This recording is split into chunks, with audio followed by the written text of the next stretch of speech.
Саламатсыңарбы балдар? Бүгүн биз 5-класстарга информатика сабагыбызды баштайбыз. Сабакты мен профессор Айдаркан Молдокулов атындагы Улуттук инновациялык технологиялар мектеп-лицейинин информатика мугалими Дыйканбаева Айгүл Таштыкбековна өтмөкчүмүн.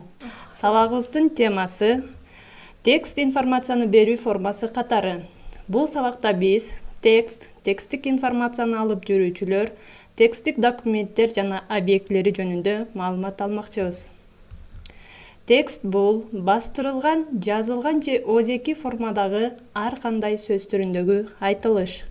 Жазылган текст формасында берилген информация тексттик информация деп аталат.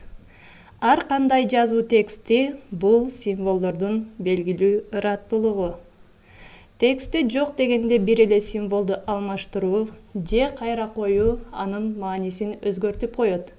Бири-биринен акыркы бир эле символу менен айырмаланган эки фразаны карайлы.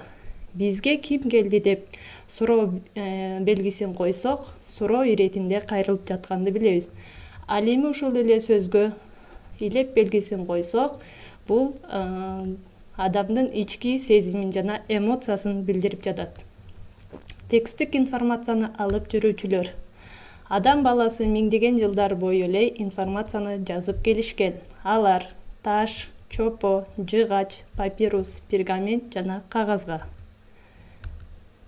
Эмненин жардамы менен жазышкан деп ойлойсуңар?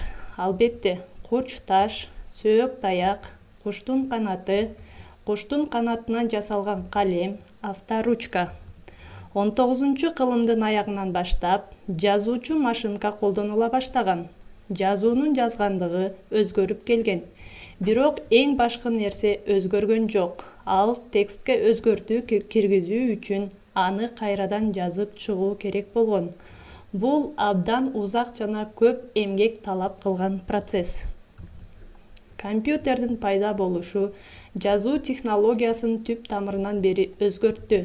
Атайын компьютердик программалардын жардамы менен каалагандай тексттерди терсе болот. Зарыл болгон учурда ага өзгөртүү киргизе алабыз. Узакка сактоо үчүн компьютердин эсине текстти жазууга болот. Текстти кайталап киргизбестен каалаган сандагы көчүрмөсүн принтерден басып чыгарууга да болот. Текстти электрондук почтанын жардамы менен башка компьютерлерге да жөнөтө алабыз. Тексттик документ, статья, доклад, дил-баян, ыр, жарыя, чакыруу мына ушулардын бардыгы тексттик документтер болуп эсептелинет. Тексттик документтин негизги объектилери: символ, сөз, сап, абзац, барак жана фрагмент. Символ, цифра, тамга, тыныш белгилери жана башкалар. Сөз, символдордун кызматчы символдор менен эки жагынан чектелген каалагандай ыраттуулугу. Сап, документтин сол жана оң чектери арасы символдордун каалагандай ыраттуулугу. Абзац, абзацтын аягы деген атайын символ менен чектелген символдордун каалагандай ыраттуулугу. Бош абзацтардын болушу да мүмкүн. Фрагмент, символдордун каалагандай ыраттуулуу. Фрагмент болуп өз алдынча сөз, сап, абзац, барак, ошондой эле бардык киргизилген тексттер эсептелинет. Компьютердин текст менен иштөөдөгү мүмкүнчүлүктөрү: текст терүү, текстке өзгөртүүлөрдү киргизүү, текстти компьютердин эсине сактоо үчүн жазуу, текстти кагазга принтерден басып чыгаруу, текстти электрондук почта аркылуу жиберүү. Текстти даярдоо компьютерди колдонуунун кеңири тараган чөйрөсүнүн бири.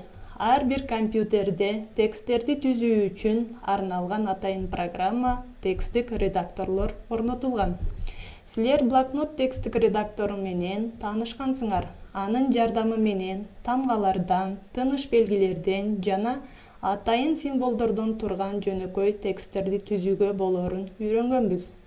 Атайын жазууларды, таблицаларды, схемаларды, сүрөттөрдү, докладдарды түзүү жана жайгаштыруу үчүн кубаттуураак тексттик редакторлорду колдонушат. Аларды тексттик процессорлор деп аташат. Башкы тема сабы, негизги менюнун баскычы, иш аймагы, абалдар сабы, инструменттерден турган тасмалар, сызгыч, кайрылуу тилкелери, ушулардын бардыгы компьютерде текстти даярдоочу негизги инструменттер болуп эсептелинет. Текстти компьютерге киргизүү. Киргизүү эреже катары клавиатуранын жардамы менен ишке ашырылат. Бул учурда компьютердин экраны кагаздын ролун ойнойт. Кезектеги символду киргизүү үчүн орун алган экранда күйүп өчкөн вертикаль чыйым курсор менен көрсөтүлөт. Текстти киргизүүдө төмөндөгү эрежелерге таянгыла. Биринчи, керек болгон жерде баш тамгаларды колдонгула. Экинчи, тиреден башка тыныш белгилердин сөздүн акыркы тамгасынан кийин уда кой. Ар бир тыныш белгиден кийин пробел клавишасын баскыла. Тире эки жагынан пробел менен бөлүнөт. Үчүнчү, эки жана андан көп пробелдерди киргизүүдөн качкыла. Абзацтын чегин түздөөгө пробелди колдонбогула. Төртүнчү, саптын аягын көзөмөлдөбөгүлө. Саптын четини жетери менен курсор автоматтык түрдө келерки саптын башына өтөт. Бешинчи, жаңы абзацты киргизүүгө өтүш үчүн Enter клавишасын басуу керек. Эми балдар үйгө тапшырма. Биринчи, информацияны берүүнүн текстик формасы тууралуу айтып бергиле. Информациянын берүүнүн кандай формаларын билесиңер? Кийинки, компьютер текст түзүү процессинде кандай принципиалдуу өзгөртүүлөрдү киргизди? Үчүнчүсү, текстик документ деп эмнени түшүнөсүңөр? Кийинкиси, текстик документти компьютерде даярдоонун негизги этаптарын санагыла. Текстти киргизүүдө кандай эрежелерди сакташыбыз керек? Ушуну менен сабагыбызды аяктайбыз. Саламатта калгыла.